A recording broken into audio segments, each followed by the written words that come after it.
If you love the blues, you found your new home. The Blues Hotel. Real music. Just talking blues. Real stories. And Blues Moments in Time. The history that shaped it all. 3 podcasts. 1 home. The Blues Hotel Collective. Listen wherever you get your podcasts. From the Blues Hotel Collective, welcome to Blues Moments in Time, where every groove holds a memory and every moment echoes the truth of what came before. Today, we rewind the reel, trace the footsteps, and revisit the chapters that shaped the blues. Here is our host, Kelvin Huggins. Welcome to Blues Moments in Time, the podcast dedicated to exploring the rich history and cultural significance of blues music. Today we're stepping into February 24, a date that carries grief, glory, and the kind of grit that makes the blues what it is. Let's start where the blues always starts, in hardship.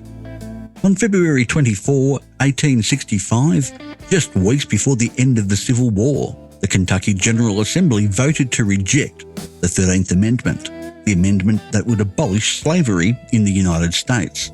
Now think about that. The war was nearly over, and Kentucky still said no. The state wouldn't formally ratify that amendment until 1976, over a century late. That vote, and thousands of decisions like it across the American South, shaped the world that birthed the blues. Every bent note, every field holler, every song about chains and heartbreak has its roots in the kind of institutional defiance. The blues didn't come from nowhere, it came from that. Now to the music, and February 24 has some remarkable chapters. In 1963, on a Sunday night in Richmond, England, a scraggly young band called the Rolling Stones walked into the Station Hotel and began what would become their legendary Crawdaddy Club residency. They were playing pure Chicago blues, Muddy Waters, Bo Diddley, Chuck Berry, to whoever showed up, and at first, not many did. But word got out. Within weeks, the place was packed. The British blues boom was catching fire, and it was the music of Black America carried across the Atlantic that was lighting the match. That residency helped launch the Stones toward fame, but more importantly, it showed that the blues had the power to cross every boundary imaginable. 5 years later, on February 24, 1968, another British outfit made history, Peter Green's Fleetwood Mac.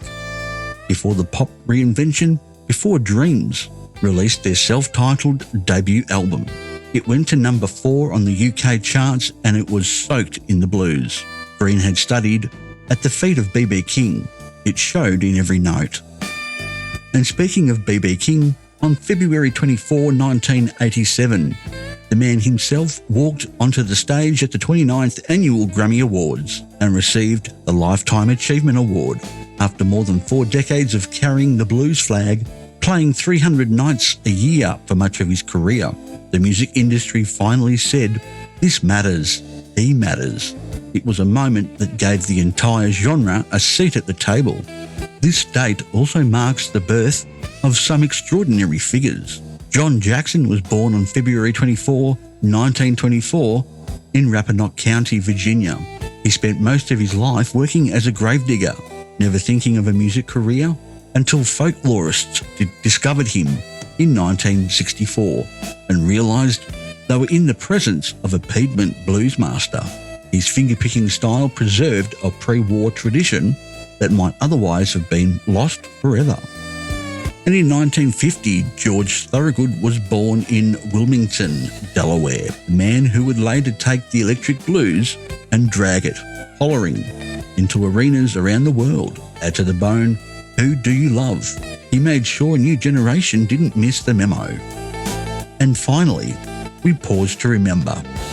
On February 24, 1988, the blues lost one of its true ambassadors, Memphis Slim, born John Len Chapman in 1915, died of kidney failure in Paris, France, the city he had called home since 1962.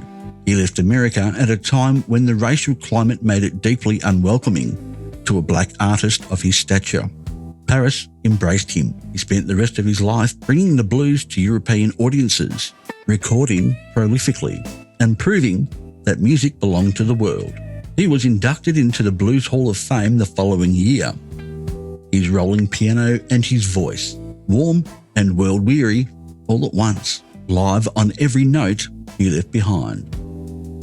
And that's February 24 in blues history, of resistance, recognition, and remembrance. Join us next time as we continue to explore the fascinating history of the blues.